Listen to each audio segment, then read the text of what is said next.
आपको दुख किसने दिया? जोर से। भगवान ने। मैया आपको दुख कौन देता है? कौन मेरी मां? कौन? आपको दुख देने वाला कौन है? बस ये मैं जानना चाहता हूं। आपके पड़ोसी आपको दुख देते हैं? पति दुख देता है, पत्नी दुख देती है, पुत्र दुख देता है। हमें लगता है कि ये दुख दे रहा है, हमें लगता है ये दुख दे रहा है, पर सच्चाई यही है कि हमें कोई परिवार का व्यक्ति या पड़ोसी दुख नहीं देता, बल्कि हमारे अपने जो कर्म होते हैं वह कर्म ही हमें दुख देते रहते हैं। पर हमें लगता है कि ये दुख दे रहा है, वो दुख दे रहा है। अच्छा एक बात बताओ, राजा दशरथ जी को भी दुख मिला कि नहीं? हाँ या ना? जब राम वनवास गए तब दशरथ जी को सुख मिला कि दुख मिला? इतना दुख मिला कि उस दुख से दशरथ जी के प्राण निकल गए। क्यों? अच्छा ये बताओ, दशरथ जी को ये दुख क्यों मिला? क्योंकि दशरथ जी ने ये दुख किसी को दिया था। जो आपने दिया है वो आपको मिलेगा जरूर। दशरथ जी ने श्रवण कुमार को मार दिया था। तो श्रवण कुमार जब मरे तो श्रवण के माता पिता पुत्र के लिए तड़प तड़प के मरे थे कि नहीं? बोलो हाँ या ना?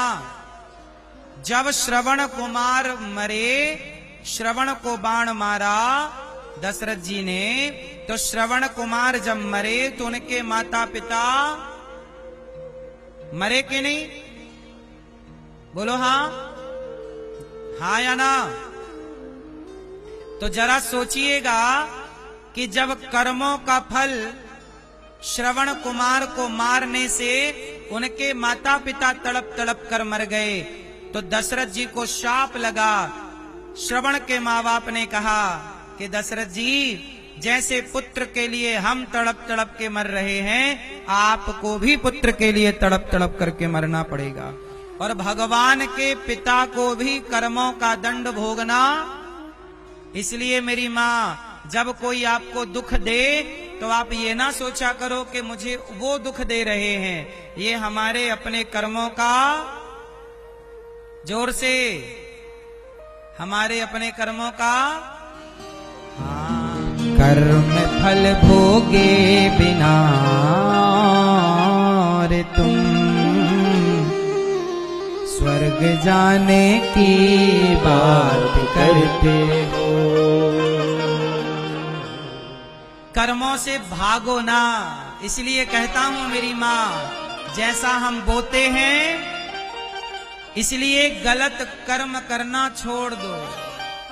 यदि आपने किसी को धोखा दिया है तो आपको धोखा जरूर मिलेगा। आपने किसी को सताया है तो आपको कोई अवश्य सताएगा। मैया, पृथ्वी गोल है, भगवान को भी कर्म दंड भोगना पड़ा। राम जी, अब देखो राम का कर्म दंड में आपको याद दिला दूं। जब राम जी वनवास गए, रावण चुरा के ले गया सीता। राम जी रो रहे हैं, सीता सीता। राम भगवान हैं और पत्नी के लिए रो रहे हैं। क्यों? क्योंकि ये राम का कर्म दंड है। कैसा दंड है? बोले राम को नारद जी ने शाप दिया था। एक बार नारद जी का भी मन हुआ कि मैं भी ब्याह करूं। एक लड़की पसंद भी आ गई थी नारद जी को, नाम था विश्वमोहिनी। तो नारद जी उससे ब्याह करने चले, लेकिन नारद जी बोले कि मेरा शरीर बूढ़ा सा है और बूढ़े के संग ये लड़की ब्याह कैसे करेगी। उस लड़की का स्वयंवर चल रहा था कि जिसके गले में माला डालेगी वो उसका पति होगा। तो नारद जी को लगा यदि मैं पहुंच जाऊं, ये लड़की मुझे माला पहनाए, तो मैं भी थोड़ा गृहस्थी का सुख ले लूं। तो नारद जी बोले मेरी मदद कौन करेगा?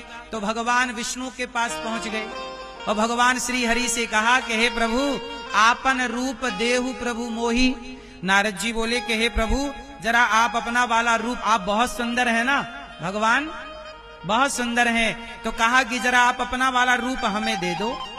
तो भगवान बोले कि ठीक है। अच्छा, भगवान के रूप तो बहुत सारे हैं, तो भगवान ने अपना बंदर वाला रूप दे दिया। तो नारद जी को कौन सा वाला रूप दे दिया? बंदर वाला। तो नारद जी बन गए बंदर। अब जब नारद जी बंदर बने तो नारद जी को भगवान पे इतना भरोसा था कि बेचारे नारद जी ने दर्पण भी नहीं देखा कि शीशे में एक बार देख तो लें कि हम लग कैसे रहे हैं। क्योंकि भरोसा था कि भगवान ने रूप दिया है तो बढ़िया ही दिया होगा, पर भगवान ने तो बंदर बना दिया। अब नारद जी गए तो जहां विश्वमोहिनी माला लेके खड़ी थी वहीं नारद जी जाके खड़े हो गए और कहा इशारे से माला जरा पहनाओ। तो विश्वमोहिनी ने देखा, हे भगवान, हमारे ब्याह में तो बंदर तक आए हैं। तो विश्वमोहिनी नाराज होके दूसरी तरफ चली गई। नारद जी को लगा कि ठीक ठीक से हमें लगता है लड़की ने देखा नहीं है। अब नारद जी इस पंक्ति से उस पंक्ति में जाएं और वो लड़की वो पंक्ति ही छोड़ दे जिस पंक्ति में नारद जी खड़े हो जाएं।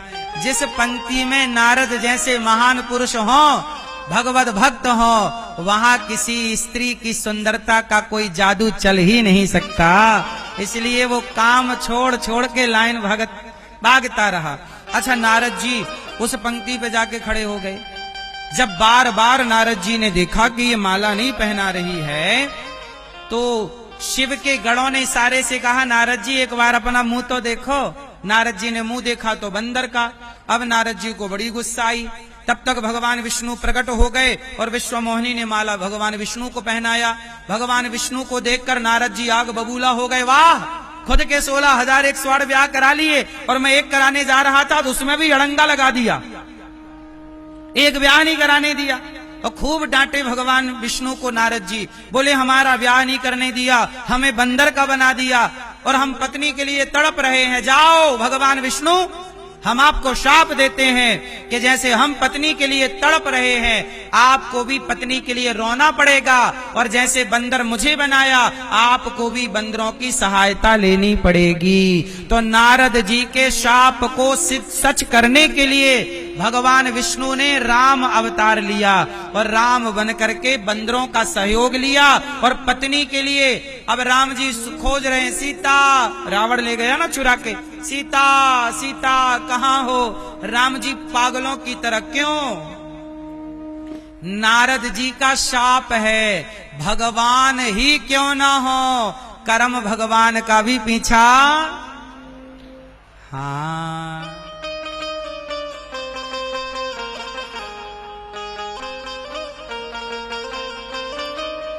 कर्म की है गति न्यारी, कर्म परिणाम न्यारा है। कर्म ना छोड़ता पीछा, कर्म से हर कोई हारा। कर्म फल भोगे बिना और तुम स्वर्ग जाने की बात करते हो। तो कर्म फल तो भगवान को भी भोगना पड़ा है, तड़पना पड़ा राम को सीता के लिए, बंदरों का सहयोग लेना पड़ा। जब कर्म भगवान का पीछा नहीं छोड़ते तो मैया एक बात बताओ, यदि मैं आपको एक थप्पड़ मार दूंगा गाल में, तो बताओ मुझे भी वो थप्पड़ दोबारा लौट के घूम फिर के आएगा कि नहीं? यदि मैंने आपको एक रोटी दे दी तो वो एक रोटी यदि मैंने आपको देकर आपकी भूख मिटाई और आपको खुशी दी, तो वो मुझे भी खुशी पलट कर मिलेगी जरूर, मुझे भी रोटी पलट कर। इसलिए कहता हूं मेरी माँ, जो आप करते हैं वो किसी और के लिए नहीं, वो खुद के लिए है। बोलो हाँ या ना? इसलिए कहता हूं कि मेरी प्यारी माँ, अपने बच्चों को अच्छा कर्म करना सिखाओ। इसलिए ये दास अनिरुद्ध गौरी गोपाल आश्रम में वृद्ध माओं की सेवा करता है। आप लोगों से प्रार्थना करता हूं कि गौरी गोपाल आश्रम में जो वृद्ध माएं हैं, उन माओं के लिए आप भी रोटी का दान कीजिएगा। आप भी माओं को भोजन करा सकते हैं कि आज सारी 310 माताएं हैं वहां, वो माएं जिनके बच्चे घर से निकाल देते हैं, आप भी इन माओं को भोजन करा सकते हैं। तो मैं तो आप लोगों से भिक्षा मांग कर उन माओं की सेवा करता हूं। आप भी कार्यालय लगे हुए हैं, आप भी नाम लिखाइए कि कल का भोजन, परसों का भोजन वृद्ध माओं को आप कराएंगे। आप भी भोजन नहीं दोगे, उनके अपने बच्चों ने तो भोजन नहीं दिया, निकाल दिया घर से, आप भी भोजन नहीं दोगे तो माओ को भोजन देगा कौन? इसलिए इन माओं के बारे में आप जरूर सोचिएगा। गौरी गोपाल आश्रम में हजारों संत लोग आते हैं, संतों को भरपेट भोजन मिलता है, कोई भी आता, हजारों संत रोज प्रसाद पाते हैं। एक दिन का संतों को भोजन आप कराइए कि कल का भोजन आप संतों को देंगे। यदि अन्नदान देने योग्य हैं तो जरूर दीजिएगा। जब आप किसी को रोटी देते हैं, किसी से दुआएं लेते हैं, तो इन्हीं दुआओं आशीर्वाद से कहते हैं ना, जहां दवाएं काम नहीं करती वहां दुआएं काम करने लग जाती हैं। और गौरी गोपाल आश्रम में अखंड रसोई चलती है। अभी मेरा एक मन है, प्रिय भक्तों, मेरी प्यारी माँ, अभी मेरा एक मन है कि मैं एक ऐसा स्कूल विद्यालय बनाऊं, कक्षा 1 से लेकर 12वीं तक। मैं रक्सौल में भी विद्यालय बना सकता हूं, यदि आप सब लोग सहयोग और आशीर्वाद देंगे तो। मैं चाहता हूं कि भारत के हर राज्य में, भारत के हर शहर में एक गौरी गोपाल विद्यालय बने। मैं एक विद्यालय बनाना चाहता हूं कक्षा 1 से लेकर 12वीं तक, जो सीबीएसई बोर्ड का होगा, और पूरा केवल शिक्षा नहीं मेरी माँ, बच्चों को शिक्षा भी और संस्कार भी दिए जाएंगे। और वो विद्यालय निःशुल्क होगा। कैसा होगा? अच्छा बताओ, बच्चों की पढ़ाई फ्री होनी चाहिए कि नहीं? मैं चाहता हूं कि भारत का बच्चा जितना पढ़ेगा, ये भारत उतना आगे बढ़ेगा। इसलिए मैं एक स्कूल बना रहा हूं। गौरी गोपाल गुरुकुल में 150 बच्चे पढ़ते हैं। गौरी गोपाल गुरुकुल है वृंदावन में। ये देखो गुरुकुल का ये चित्र देखिएगा, ये गौरी गोपाल गुरुकुल है, 150 बच्चे पढ़ते हैं। हमारी मैया जी ने जो कथा का आयोजन करा रही हैं, इन्होंने वहां आकर श्रीमती वन्नी शिखा जी ने और श्री राजेंद्र जी ने, इन्होंने सब वहां की सेवाओं को देखा है। आप में से कितने लोगों ने गौरी गोपाल की सेवाओं को देखा है? गौरी गोपाल गुरुकुल में 150 बच्चे पढ़ते हैं, और बच्चों का पढ़ना, लिखना, खाना, पीना, कॉपी, किताब सब फ्री है। हम आप लोगों से भिक्षा मांग मांग कर बच्चों को पढ़ाते हैं, पर अभी केवल 150 बच्चे हैं। मैं चाहता हूं कि हजारों बच्चे पढ़ें। और गौरी गोपाल विद्यालय में कक्षा 1 से लेकर 12वीं तक सीबीएसई बोर्ड का केवल शिक्षा नहीं, हमारे बच्चे केवल शिक्षित ना हो, संस्कारी भी हो। तो हम विद्यालय में क्या देना चाहेंगे? शिक्षा के साथ संस्कार, थोड़ा गीता का संस्कार, थोड़ा वेद पुराणों का संस्कार, थोड़ा सनातन भारत का संस्कार, ताकि बच्चे अपने माँ बाप की सेवा करें और ईमानदारी से आगे बढ़ें। तो मैं एक विद्यालय का इसी फरवरी से, इसी महीने पे हम एक विद्यालय की नींव रख रहे हैं, जहां कक्षा 1 से लेकर 12वीं तक विद्यालय बनेगा, और वो विद्यालय में बच्चे पढ़ेंगे। मैं चाहता हूं कि एक विद्यालय रक्सौल में भी बने, जहां रक्सौल के बच्चे भी पढ़ें और नेपाल के बच्चे भी पढ़ें। सनातन की शिक्षा, शिक्षा भी और संस्कार भी। तो आप कितने लोग चाहते हैं कि रक्सौल में भी एक विद्यालय बने, गौरी गोपाल विद्यालय? लेकिन इसके लिए आप में से किसी दानवीर महापुरुष को, जब तक भूमि नहीं होगी, निर्माण नहीं होगा, कैसे बनेगा? तो आप में से किसी को भूमि का सहयोग करना पड़ेगा। आप में से किसी को, जब तक आप में से कोई आगे नहीं बढ़ेगा, तब तक ये सपना सपना रह जाएगा। अभी हम, जहां मेरी जन्मभूमि है, मैं अपनी जन्मभूमि पर एक विद्यालय बना रहा हूं कक्षा 1 से 12वीं तक, जहां हजारों बच्चे पढ़ेंगे, निःशुल्क पढ़ेंगे। और मैं चाहता हूं कि ऐसा विद्यालय भारत के हर राज्य में हो। बहुत बड़ा मेरा सपना है, पर वो सपना आपके सहयोग से साकार होगा।